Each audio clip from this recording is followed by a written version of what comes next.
Chapter 8 के numericals हम लोग स्टार्ट कर रहे हैं। ठीक है, पहला न्यूमेरिकल है an object is connected to one end of a horizontal spring whose other end is fixed. एक ऑब्जेक्ट को हमने स्प्रिंग के एक सिरे से कनेक्ट किया और स्प्रिंग का दूसरा सिरा क्या है बच्चों, फिक्स्ड है। ऑब्जेक्ट को हम पुल कर रहे हैं राइट साइड पे फोर्स लगाकर 20 न्यूटन की, तो हमें डाटा मौजूद है।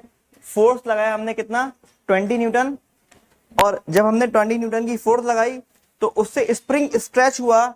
डिस्प्लेसमेंट 1 सेंटीमीटर, सेंटीमीटर को मीटर में लेके जाएंगे तो क्या हो जाएगा, 100 से डिवाइड करना होगा, तो ये आ गया 0.01 metre.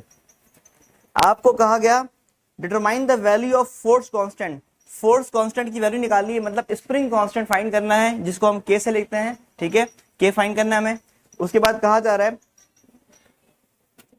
If the mass of the object is 4 kg, आपको मास भी गिवन है 4 kg, और आगे लिखा हुआ है determine the period of oscillation, मतलब टाइम पीरियड फाइंड करना है आपको। ठीक है, तो जब मास को रिमूव कर देंगे तो वो वाइब्रेट करने लगेगा स्प्रिंग, तो टाइम पीरियड क्या होगी बताना है। तो हमें हुक्स लॉ का फॉर्मूला पता है, F इज इक्वल टू के एक्स। तो यहां से आप K को सेपरेट करोगे तो हो जाएगा F अपॉन एक्स। F की वैल्यू आ गई, X की वैल्यू आ गई, डिवाइड करवाया तो आया 2000, और स्प्रिंग कांस्टेंट की यूनिट क्या होती है बच्चों, न्यूटन पर मीटर। सिमिलरली हमें टाइम पीरियड भी फाइंड करना है, तो स्प्रिंग मास सिस्टम के लिए टाइम पीरियड का फॉर्मूला होता है 2 pi under root m upon के।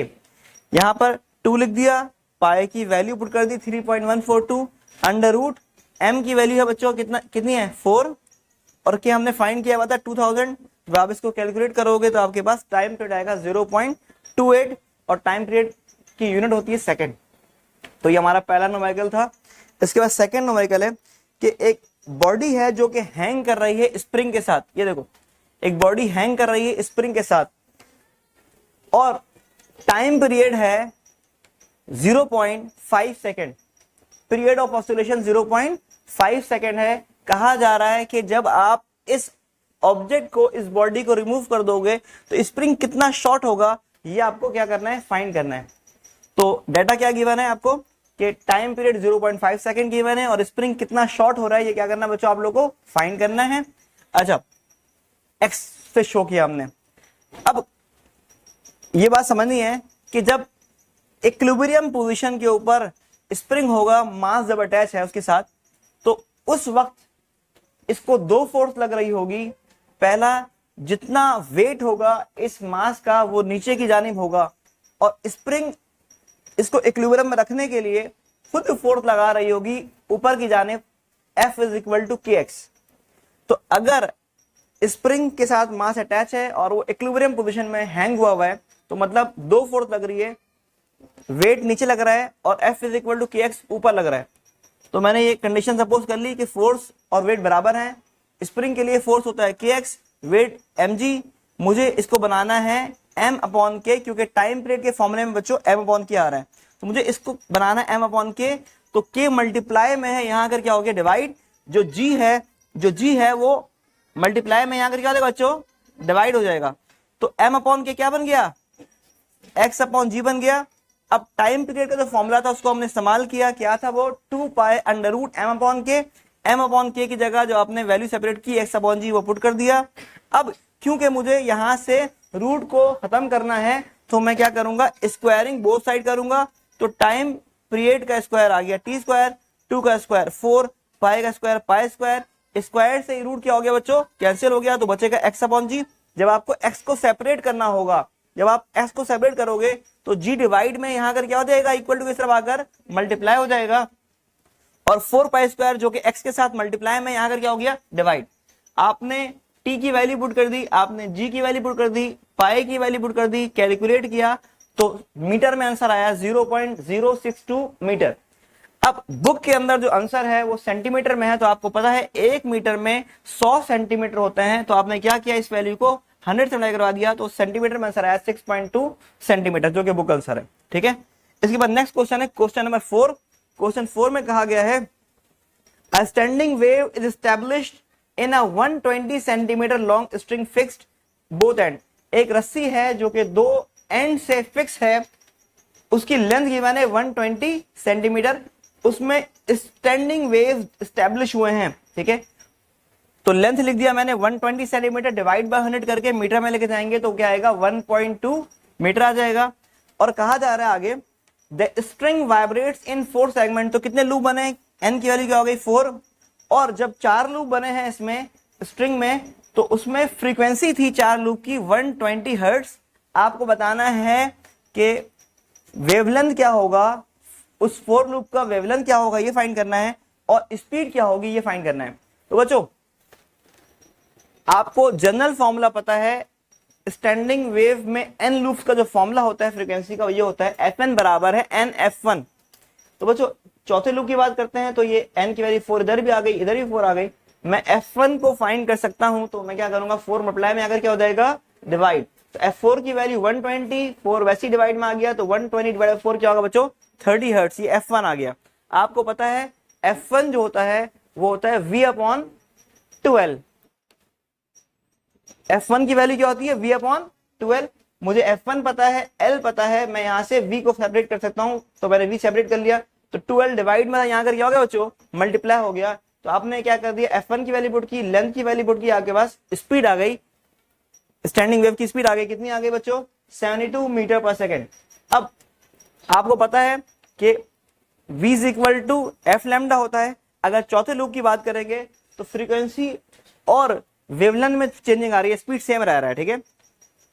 तो F4 और लैम्डा 4 और सब सारे के सारे जितने लूप होंगे सब की स्पीड क्या होती है, स्टैंडिंग वेव की स्पीड क्या होती है सेम रहती है सबके लिए, ठीक है, लूप जितने ही बन जाए।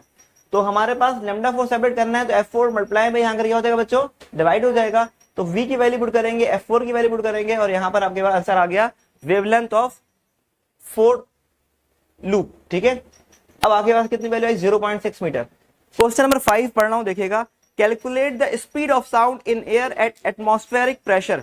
आपको एटमॉस्फेरिक प्रेशर गिवन है, स्पीड कैलकुलेट करनी है, साथ में आपको गैमा की वैल्यू इन्होंने गिवन दी है 1.4 और साथ में आपको डेंसिटी की वैल्यू गिवन दी है 1.2 किलोग्राम पर मीटर क्यूब।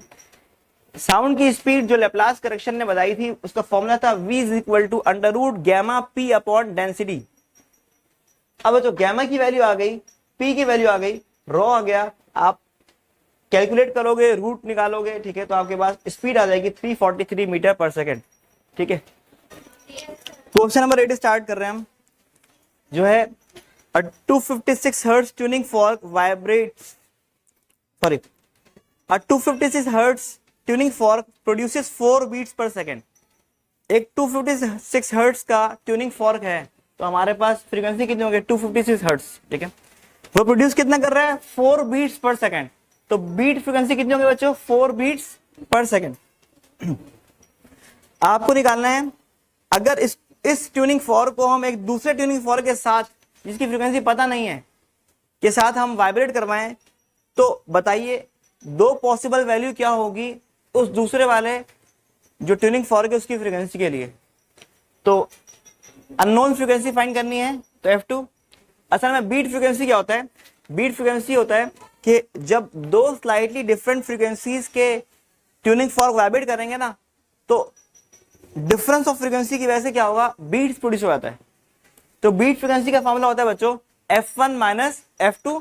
दो पॉसिबल वैल्यूज कैसे आएंगी, एक प्लस से आएगा और एक माइनस से आएगा।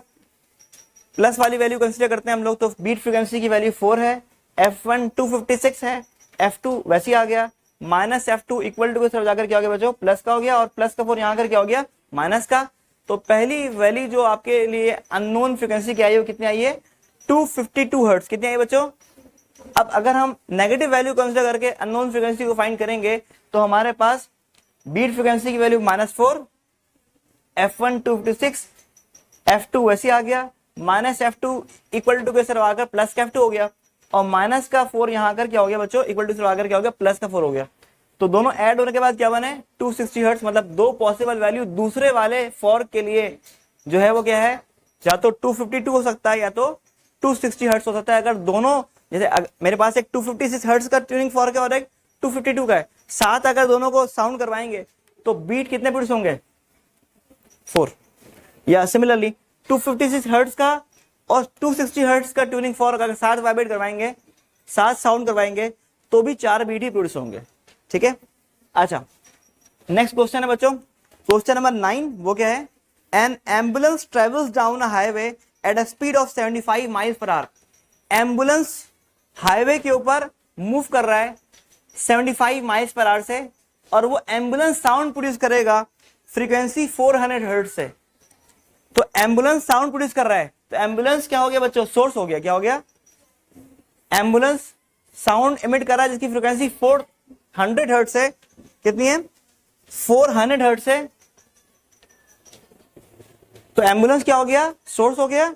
और एम्बुलेंस की स्पीड, सोर्स की स्पीड हो गई बच्चों 75 माइल्स पर आवर। मैं माइल को कन्वर्ट कर रहा हूं किलोमीटर में, तो एक माइल में 1.609 किलोमीटर होता है। आपने लिख दिया, इन दोनों को मल्टीप्लाई करवाया तो आया 120.67 किलोमीटर पर आवर। अच्छा, इसके बाद कहा गया कितनी फ्रीक्वेंसी सुनेगा एक आदमी जो कि कार में बैठा है, 55 माइल पर आवर की स्पीड से वो कार मूव कर रही है। तो सुनने वाला कार में है और उसकी स्पीड वी हो गई 55 माइल पर आवर। माइल को अगेन कन्वर्ट करना है किलोमीटर में, तो क्या करेंगे? 1.609 से क्या करवा देंगे बच्चों? मल्टीप्लाई करवा देंगे। तो मल्टीप्लाई करवाने के बाद हमारे पास आएगा 88.4 किलोमीटर पर आवर। अच्छा, अब लिखा हुआ क्या आगे? वो कार पहले अपोजिट डायरेक्शन में चल रही है, तो अप्रोच कर रही है ना भाई। एम्बुलेंस ऐसे आ रही है, कार ऐसे आ रही है, तो दोनों एक दूसरे क्या कर रहे हैं? अप्रोच कर रहे हैं। तो पहली कंडीशन जो फ्रीक्वेंसी के लिए निकालनी है, जो बंदा सुन रहा है, अपैरेंट फ्रीक्वेंसी जो पहले निकालना है, किसे निकाला बच्चों? टुवर्ड्स के लिए। और जब वो पास कर जाएंगे तो एक दूसरे से दूर जाएंगे। तो अवे के लिए भी आपको क्या करना है बच्चों? अपैरेंट फ्रीक्वेंसी क्या करनी है? फाइंड करनी है। जब वो ऑब्जर्वर और एम्बुलेंस एक दूसरे की तरफ जाएंगे, उस वक्त कितनी फ्रीक्वेंसी ये ऑब्जर्वर सुनेगा, ये फाइंड करना है, अपैरेंट फ्रीक्वेंसी। और जब पास कर जाएंगे ये दोनों एक दूसरे को, तो ऑब्जर्वर दूर जा रहा होगा उस सोर्स से, उस एम्बुलेंस से, तो अवे के लिए भी आपको फ्रीक्वेंसी फाइंड करनी है। अच्छा बच्चों, सॉल्व करेंगे इसको हम लोग इस सवाल को। तो पहले एक बात ध्यान में रखना है, आपने डॉपलर इफेक्ट के टोटल 6 केसेस पढ़े हैं। फॉर्मूला लेकिन आपको एक याद रखना है, वो ये वाला है, v plus v not v minus v s. ये टूवर्ड्स की कंडीशन के लिए, किसके लिए? ये सिर्फ ये फॉर्मूला याद रखना है आपने। और इसका ऑपोजिट अवे के लिए क्या करना है? जहां प्लस है वहां पर माइनस, और जहां माइनस है वहां पर प्लस। बस ये फॉर्मूला आपने याद रखना है, v plus v not divide by v minus v s into nu. ठीक है, तो अपैरेंट फ्रीक्वेंसी का फॉर्मूला आपके पास आ जाएगा। अच्छा, अब आप बोलोगे सर एक फॉर्मूला याद रखेंगे, तो ये बात याद रखिएगा, अगर कहा जाए ऑब्जर्वर रुका हुआ है तो वीओ 0 हो जाएगा उस केस में। अगर कहा जाए सोर्स रुका हुआ है तो उस केस में वीएस की वैल्यू को 0 लिया जाएगा। तो फॉर्मूला हम एक ही याद रखेंगे, ये वाला। ठीक है, अब टुवर्ड्स की कंडीशन के लिए बच्चों हमने ये फॉर्मूला लिख लिया, सारी वैल्यूज को पुट किया, और आपके पास यहां पर आंसर आ गया 477 हर्ट्ज। सिमिलरली अवे की कंडीशन है आपके पास, तो साइन को चेंज कर दीजिएगा, प्लस वाली प्लस हो गया माइनस, और माइनस क्या हो गया बच्चों? प्लस। आपने सारी वैल्यू जब पुट की यहां पे, तो आपके पास यहां पर फ्रीक्वेंसी आ गई 337। तो टुवर्ड्स में ज्यादा हो गई फ्रीक्वेंसी है, और अवे में क्या हो गई है? कम हो गई है। ठीक है, तो फॉर्मूला एक ही याद रखना है, मैंने जो बताया आपको। डॉपलर इफेक्ट में 6 फॉर्मूले याद नहीं रखने हैं आपने, सिर्फ एक फॉर्मूला याद रखना है, और इसी का अवे के लिए आपने क्या करना है? साइन को अपोजिट कर देना है। सिमिलरली नेक्स्ट क्वेश्चन है क्वेश्चन नंबर 10। अ कार है सायरन साउंडिंग 2 किलोहर्ट्ज टोन। एक कार साउंड प्रोड्यूस कर रहा है, फ्रीक्वेंसी है 2 किलोहर्ट्ज। किलो का मतलब होता है 1000, तो कितनी फ्रीक्वेंसी हो गई? 2000 हर्ट्ज। क्या हो गई बच्चों? 2000 हर्ट्ज। कितनी फ्रीक्वेंसी डिटेक्ट करेगा एक स्टेशनरी ऑब्जर्वर? कितनी फ्रीक्वेंसी डिटेक्ट करेगा एक स्टेशनरी ऑब्जर्वर? मतलब ऑब्जर्वर रुका हुआ है, 0 किलोमीटर पर आवर उसकी स्पीड हो गई। ठीक है, वर्ड यूज हुआ है सवाल में स्टेशनरी ऑब्जर्वर, तो मतलब ऑब्जर्वर रुका हुआ है तो उसकी स्पीड 0 हो गई, तो वीओ ऑब्जर्वर की speed 0 kilometre per hour suppose कर लिए। जब कार उसको अप्रोच करेगी, अप्रोच मतलब टुवर्ड्स, कितनी फ्रीक्वेंसी डिटेक्ट करेगा एक ऑब्जर्वर? जब कार उसको अप्रोच करेगी मतलब टुवर्ड्स के लिए आपको अपैरेंट फ्रीक्वेंसी फाइंड करनी है, और ऑब्जर्वर रुका हुआ है, और जो सोर्स मूव कर रहा है, जो कार मूव कर रही है, वो कितनी स्पीड से मूव कर रही है बच्चों? 80 किलोमीटर पर आवर की स्पीड से वो कार क्या कर रही है? मूव कर रही है। और आपको इस सवाल में 1200 किलोमीटर पर आवर की स्पीड गिवन दी है, और यही स्पीड मैंने इस वाले सवाल में भी सपोज किया था। क्वेश्चन 10 में आपको स्पीड साउंड की गिवन है 1200 किलोमीटर पर आवर। साउंड की स्पीड कांस्टेंट रहती है, टेम्परेचर डिपेंडेंट होती है, तो यहाँ पर टेम्परेचर हमने फिक्स सपोज किया हुआ है, कांस्टेंट सपोज किया हुआ है, तो जो स्पीड यहाँ पर थी मैंने उसी को यहाँ पर सपोज कर लिया था। ठीक है, अच्छा बच्चों, अब टुवर्ड्स की कंडीशन है तो आप क्या करोगे, फॉर्मूला यूज करोगे ये वाला, v plus v not divide by v minus v s into nu. आपने वैल्यूज पुट की तो आपके पास फ्रीक्वेंसी आ गई 2143 हर्ट्ज। मतलब अगर ऑब्जर्वर रुका है और सोर्स ऑब्जर्वर की तरफ जा रहा है तो फ्रीक्वेंसी क्या हो गई, बढ़ गई। पहले 2000 थी, अब 2143 हर्ट्ज हो गई, फ्रीक्वेंसी क्या हो गई, बढ़ गई। तो ये हमने न्यूमेरिकल नंबर 10 कर लिया कंप्लीट। न्यूमेरिकल नंबर 3 अटेम्प्ट कर रहे हैं हम लोग, ठीक है। तो न्यूमेरिकल 3 में कहा गया a pipe has a length of 2.46 metre. एक पाइप की लेंथ कितनी है बच्चों, 2.46 मीटर है। Determine the frequencies of the fundamental mode and the first two overtone if the pipe is open at both and.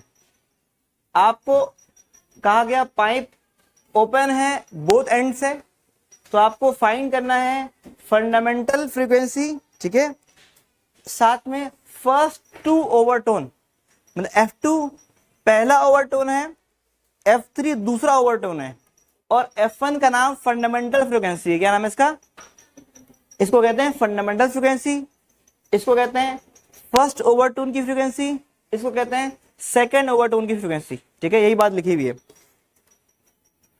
एक स्पीड ऑफ स्टेशनरी वेव या standing wave कितनी लेनी है, हमने बुक में लिखा है हमें 344 मीटर पर सेकेंड, ठीक है, as the speed of sound in air, ठीक है। बी पार्ट में कहा गया what are the frequencies determined in ए।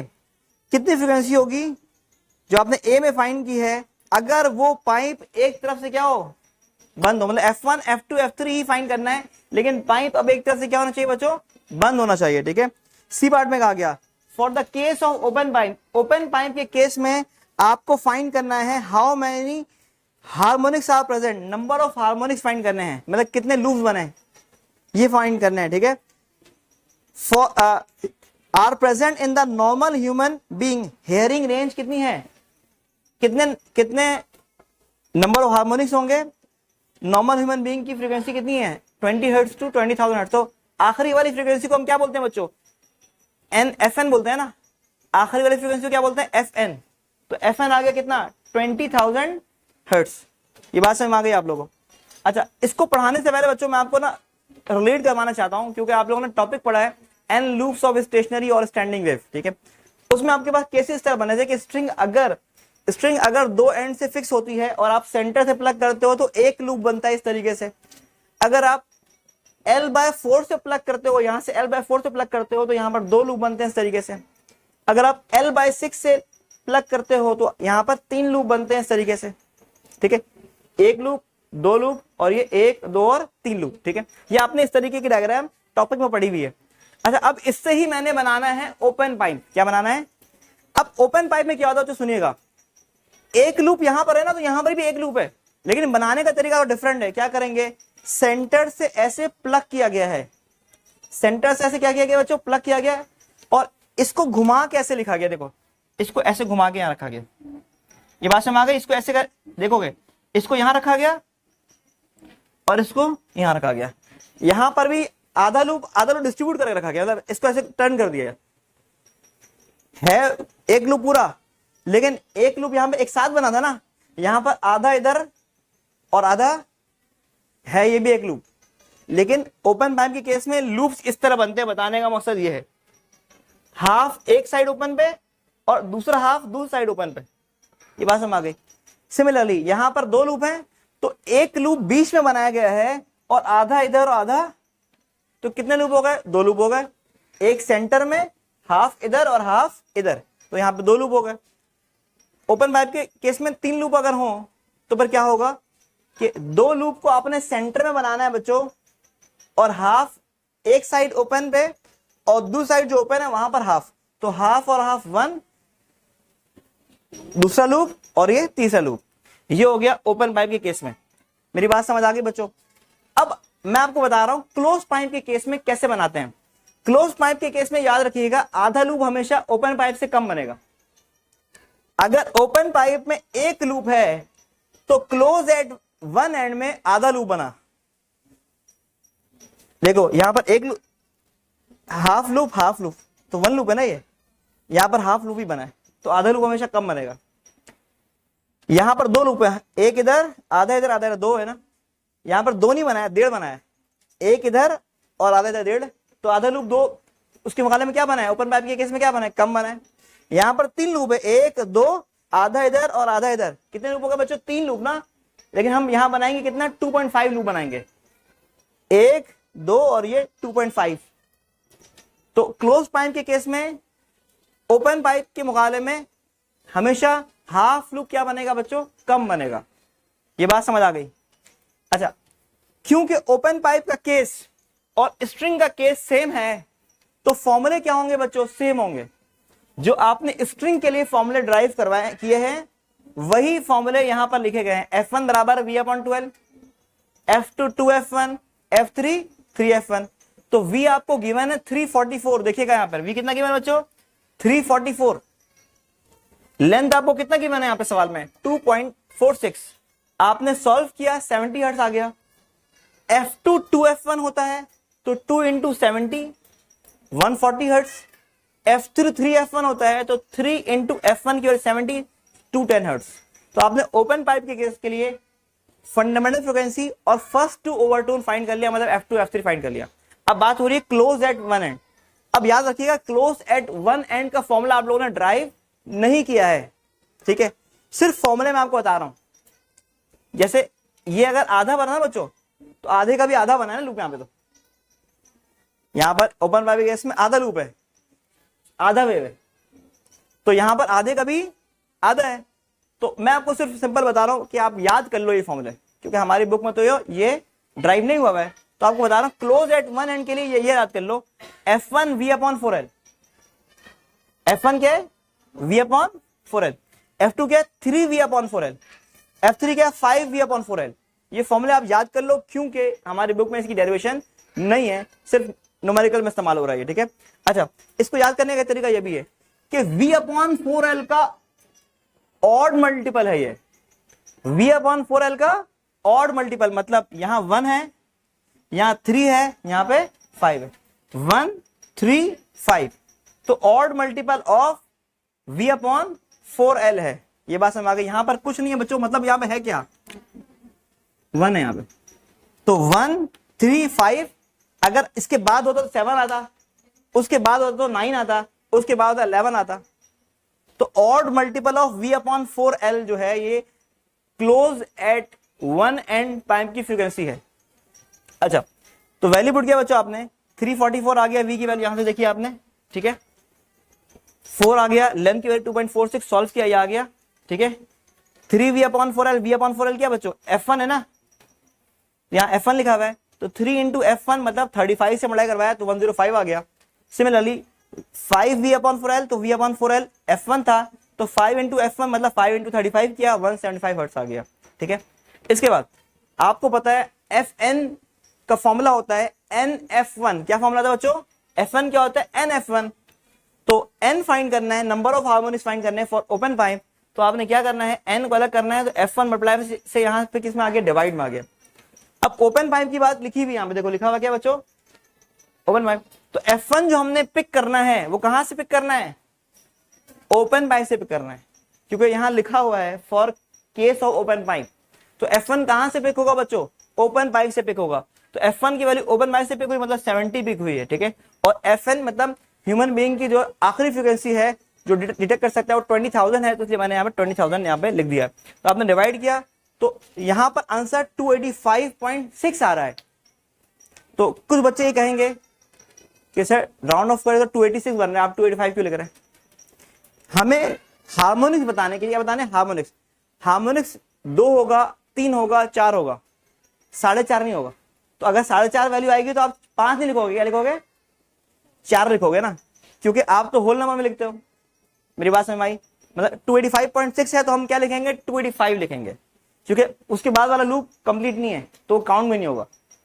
0.6 वाला लूप कंप्लीट नहीं है तो वो काउंट भी नहीं होगा, ठीक है। तो हमने लिखना है 285 हार्मोनिक्स।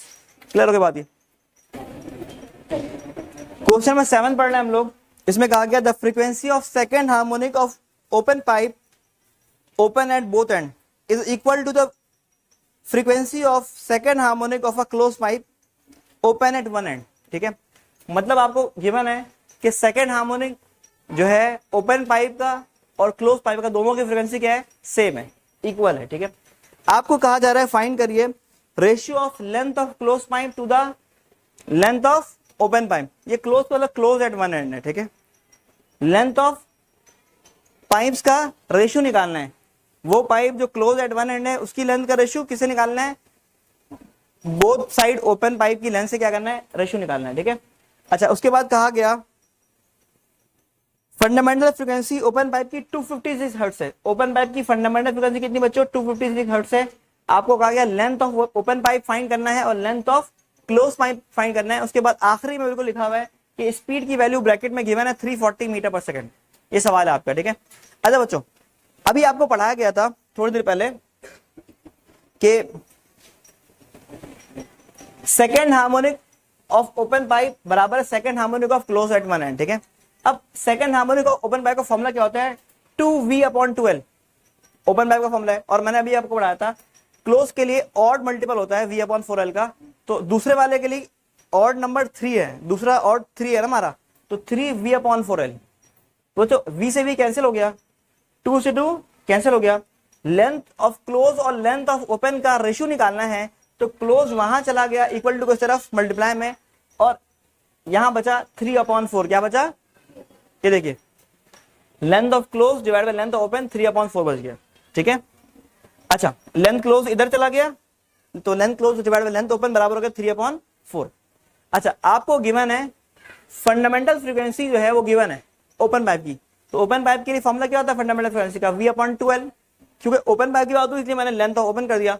F1 गिवन है उन्होंने दिया है, तो यहाँ लेंथ ऑफ ओपन की जगह आ गया और लेंथ ऑफ ओपन F1 की जगह चला गया। ठीक है, वैल्यू पुट की, आपके पास लेंथ ऑफ ओपन पाइप आ गया, रेशियो आपको पता चल चुका था, आपने लिख दिया। ओपन पाइप डिवाइड में था, लेंथ ऑफ ओपन पाइप वहां जाकर क्या हो गया बच्चों, मल्टीप्लाई हो गया ये, तो आपने मल्टीप्लाई में लिखा, वैल्यू पुट की, आपके पास लेंथ ऑफ क्लोज पाइप भी आ गया। ठीक है।